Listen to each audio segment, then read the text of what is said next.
Hello everybody and welcome back to my channel. So as you can see by the thumbnail, I am going to show you the new Makeup Forever Reboot Foundation.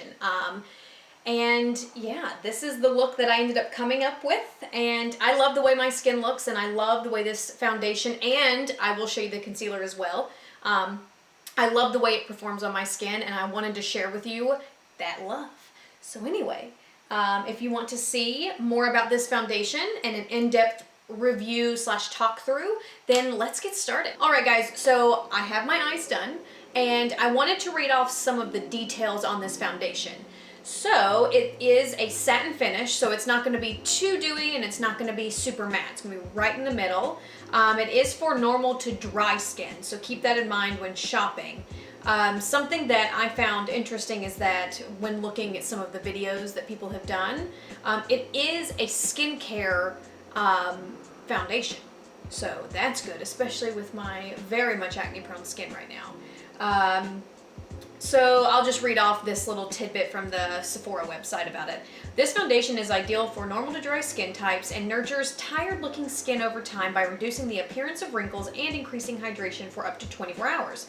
After using, skin will appear plumper, smoother, while radiant. Satin finish leaves the complexion looking flawless. So essentially, this foundation sounds magical. And exactly right up my alley. I have dry skin, it's acne prone, and any skincare benefit for a foundation to give or provide is what I need and is something that we should all, I guess, look for. So that's exciting. So I have used this foundation a couple of times and do love it. I do want to show you and just be more in depth. I have found that first time reviews are good, but I'd rather give you something when I know that this foundation works, because it is nice to shop smart when you go in Sephora. So yeah, let's get to it. So I am actually obviously going to start with the Reboot Foundation, and I am actually using R230. I surprised myself by picking the right color. They're getting pretty good on Sephora.com to help you find your color. So I guess I will start off with the Sigma Round Kabuki 582. And this does have a light scent. It's not terrible, but you know, it's there. Now, something that I notice a lot is that when I'm picking a color, I always match to my neck. My neck tends to be a shade lighter for the most part. So yeah, I wonder, let's see what they say the coverage is on this. I want to say it's medium, but who knows? Coverage is light. Okay. Well, yeah. Once we get our first layer on, our first thin layer, we can decide ourselves if it's light. Shall we? Also, I just wanted to play with makeup when it comes to my eyes, and I have no idea what look I just created. I had one of the, what's it called? I used the Venus Slime Crime palette, this guy here, and just kind of wanted to play, and then I used the House Laboratories liquid to powder shadow, and it's pretty. It's just, you know, colorful, and I didn't really have a game plan. Now, I have been super dry on my nose lately, like to a point where it's just like dead skin sitting there, and I have not found anything that has helped. My normal exfoliating is not really helping. I probably just need to drink more water and see if that helps with that situation a little bit. But anyway, but yeah, so even just looking on my hand, you can see that, if you can tell, I don't know if it's picking it up, but it does give a little bit of a glow. My skin looks glowy as well. So I'm going in with another half pump, priming my brush. But anyways, to my point, I have been stamping instead of swiping. A lot of times when I use a brush and swipe a lot, I end up just kicking up that dead skin, which sounds really gross, but yeah, it's been a journey to say the least. So this is what one thin layer looks like, and I am digging it. So as you can see, little acne spots here and there, you can see it definitely has evened out my skin tone a lot. So yeah, my my initial thoughts when trying it for the first time were that it was just pretty. It worked really well on my skin. It is buildable, but something I want to show you is actually with their concealer, their HD concealer. Now I know with this one, let's see, yeah. So with this concealer, what I like is that it is something you don't have to set. It does set on its own. I tend to still put just a touch of powder just because like throughout the day, no matter how mattifying whatever your foundation is, you do produce oils that then cause your makeup to move. So anyway, I do really like this concealer a lot. Well, I didn't film that, so this makes me so mad. Okay. So I use the Ultra HD concealer, and what I did was explain a little bit more about it. So yeah, it is in the name. It tells you that it is the, what is it? Yeah, so it's the Ultra HD Light Capturing Self-Setting Concealer. Now, their little what else do you need to know on Sephora is this. So this is Makeup Forever's iconic Ultra HD technology in a concealer. Coated pigments immediately confront and set to skin to diminish dark circles, fine lines, and imperfections. It instantly captures and diffuses light so that the skin appears bright, flawless, and fresh all day. It's available in 22 shades. So essentially, I also explained that I have noticed while using it a couple times that it does bloom. And what that means is as soon as you swatch it onto your hand, you can see that it will hit oxygen and begin changing to the color that it's meant to be. Now, don't confuse that with oxidizing. Now, oxidizing is something that is the same concept, but it happens hours later, which obviously is a bad thing because, you know, just out of nowhere, your foundation turns into, 2-3 shades darker, and you're like, so you'd rather do it now than, later in the day. So what I did was I took a little bit on the back of my hand, like so, and I took a fluffy brush, the M433, and I began taking it under the eyes, which I may just dot a little bit right in here. And what I love about this is that, again, it's self-setting. So you don't really need to use powder. But also, it's not super matte. It has a natural finish. So it's good for all skin types. And yeah. And there's not really a smell, which is fantastic. The less perfumes, the better. And also what I showed was, let's see if I can find another breakout. Well, I guess we can do this one. Can you see that? Let's see. Okay, so I'll take something like this breakout here, and I will pack on a little bit of concealer and let it sit for a little bit. And then, for example, I have this one right here that needs to be blended out. After it sets for a little bit, I will then go around the edges of that breakout and just diffuse it, and do my best not to mess with that center.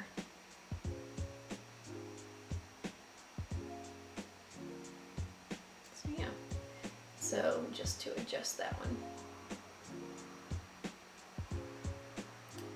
Just dusting it everywhere that I want a little bit more. Because again, the foundation being something that is a lighter coverage, it's good to just spot conceal with a concealer. I also love seeing, or love using this on its own when my skin isn't so bad. Just using the concealer on its own as my foundation, so I'll just lightly put it in areas that I need it and then go about my day. Don't know why an accent came out there. So anyway, yeah, let me go through and do a little bit of this because I created a pretty harsh line.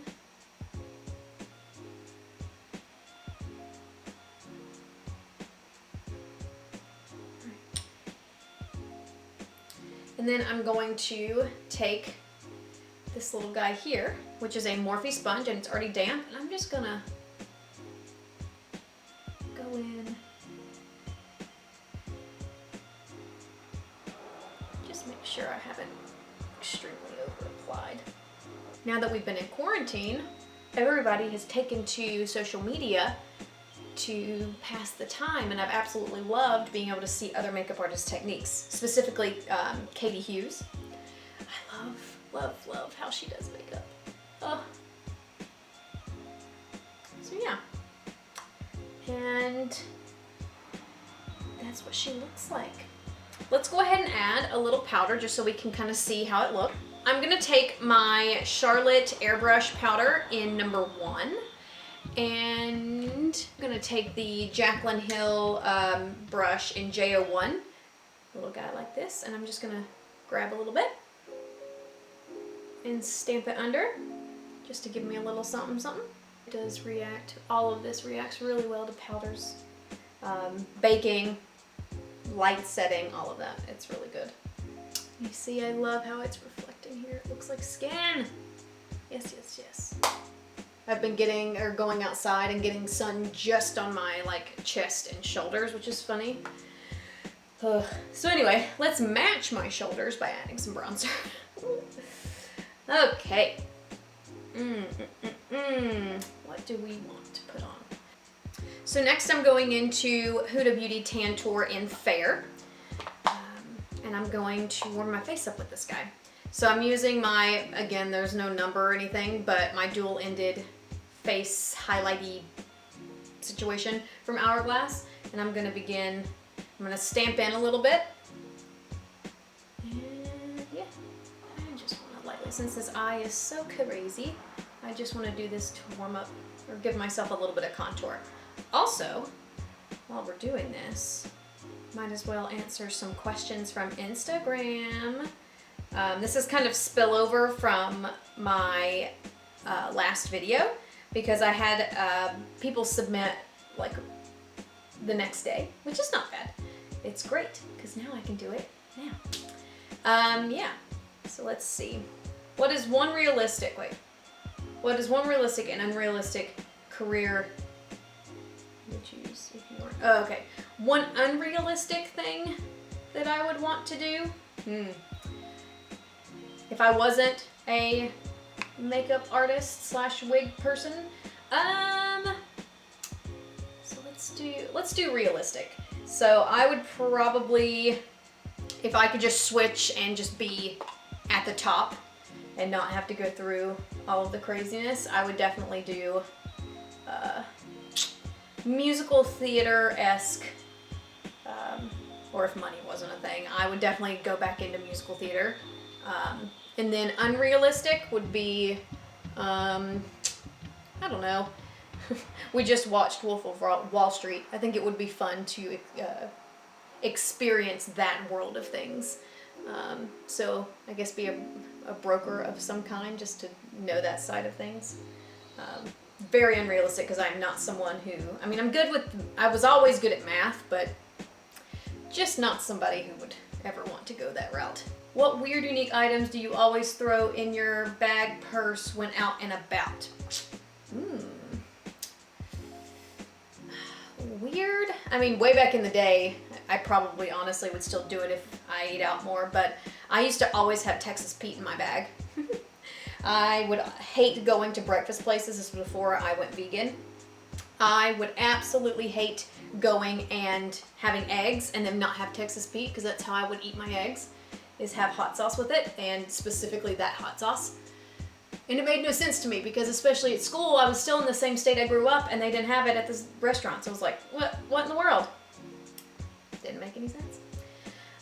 So that's one thing, but now, I don't know. I just try not to have a purse. I know that's a cop-out answer, but I don't want to carry a purse if I don't have to.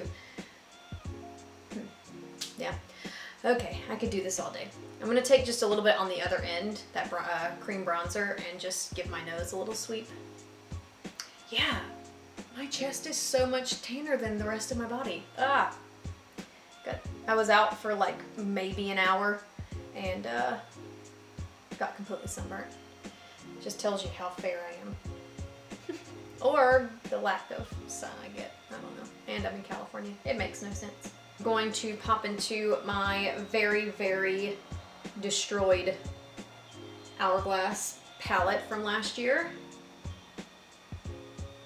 And just stamp over that bronzer because I am really needing to not make it look like, I mean, look. I swear I'm that light. Man, oh man. Okay. Let's look at another question while I try to do this. Let's see. Does your veganism affect your kit product choices? I would say that doesn't necessarily change my product choices because being vegan, there are certain byproducts in makeup that it doesn't bother me. Like honey isn't something that bothers me. Beeswax doesn't bother me. It's actually consuming like meat and eggs and the actual products that come directly either out of or inside their body. I will say cruelty-free though. One of my first gigs out here, I had an actress who was actually affiliated with, is it either PETA or one of those type of organizations, and you know, it was required that everything I use on her was cruelty-free, which is totally reasonable. I was not mad at it, but I definitely think about having those type of things in my kit now, because why even buy it if, you know, that is something we should just already be worried about and concerned about. So yeah, I would definitely not say it affects, because in my opinion, and please sound off in the comments if you know of a different situation, but if you're trying to supplement beeswax and even like red pigment, and that's why a lot of times you see shadows not be safe for the eyes, even though they're eyeshadows. The alternative to using those or supplementing the either beetle, which is in the red pigment, or beeswax, can actually be more unsafe. So byproducts don't bother me. That's a really long answer for all of that. Is there another question? I'm going in with this pinky blush. Actually, I'm gonna mix the two. I will never stop saying this, that Hourglass makes the best powders on the planet. Ooh! That was weird. Anyways, and the brush I'm using is a Bellamy Tools in 944. Favorite on set or backstage snack? The one that Crafty has all the time are those pretzels, or peanut butter stuffed pretzels. I could eat those all day. And then one that I bring a lot are Lara bars. I love having those around. Those are definitely some of my favorite, and the best vegan snack breakfast bar ever for anybody, because a lot of times there's so much sugar in them and they're not necessarily great for you anyway. So I highly recommend trying those out if you get the chance. Also, if there's a cooler of LaCroix, never a bad situation. Okay, let's see. Beauty trend you wish you could wear but don't feel like it flatters you. I don't know. I wish I could wear, I tend to get a lot more acne than I'd like. And I try to be pretty good with my skin, obviously. But I wish I could do the very like, oops, I'm wearing Glossier, and just like kind of put something on. I just don't think it looks good on me. If I'm gonna wear makeup, I'm gonna put it on. That's definitely a trend right now of the effortless makeup that I just can't quite do on myself, but would love to. I can do it on myself, but I don't love it. Yeah, so I think I'm pretty good. I wanna calm down this blush a little bit with a different brush. Okay. Just taking a big fluffy brush and going over that. And then my favorite part, I'm gonna take the Jaclyn Hill palette in the Flash, or Flash, the Flash to be exact. I'm gonna take that same blush brush, dust that off real quick, and hit the high points. Boom. Nice, light, quick highlight situation. So I'm just taking the brush that had a little bit of that concealer on it, and I'm gonna, instead of adding powder, which I didn't add, I don't think too much down this way, I'm just kind of cleaning that up just to enhance the, a little bit. Wow, I really look different than my chest. That's bothering All right, so I'm gonna do lips, and let's answer another question, because why not? I enjoy these. One of the questions I got was favorite moment in your career, professional or not? I would say, I'm gonna try using, real quick, I'm gonna try using the, I think it's Candy K, is that what it is? Oh no, it's Ulta Beauty, cool. So the Kylie Cosmetics Color Ulta Beauty. I'm gonna just see how I like this.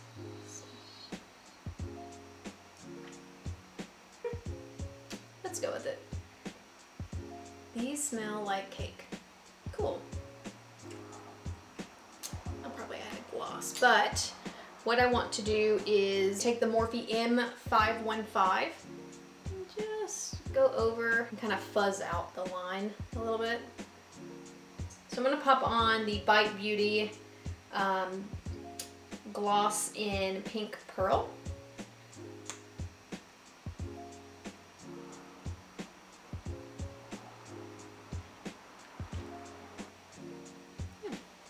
Fun. Okay, so to answer that question, I think it would be, because I couldn't really decide what to say, was one time when, this was probably a year or two ago, and I had, I was doing a photo shoot for, or a campaign shoot for a theater company for one of their shows. And yeah, I did one of the girls' makeup, and she just, like, I had to stop her obviously, but she almost started crying in her chair because she said this is the prettiest she's felt in a long time. So yeah, that was probably, that's just like any artist's dream, being able to please someone you've never met. I honestly had never even seen any of their faces before, so being able to please someone like that feels really good to the soul. So anyway, all right guys, this is the final look, and I'm digging it. Now that I have foundation on and, you know, kind of come together, I feel like the eye look makes a little bit more sense. So yeah, I hope that you enjoyed this, I guess, foundation review, chit chat, finish up my makeup with me video. Who knows what I'll end up calling this, but you know, because you'll see the thumbnail. But yeah, I just definitely recommend this foundation for any of my dry folks, or just anybody that's looking for a little bit of glow, and definitely skincare benefits. That was something that piqued my interest a lot. And especially it's lighter, so us going into summer, spring and summer, it's gonna be top on my list for grabbing to wear, because it gets hot in LA. And having a very thin foundation that gives you a little bit of coverage, and skincare benefits, not a bad thing at all. So anyways, I hope this video was helpful, and if you get the foundation, please tag me, let me know what you think. And yeah, I'll see you in the next video. Bye guys.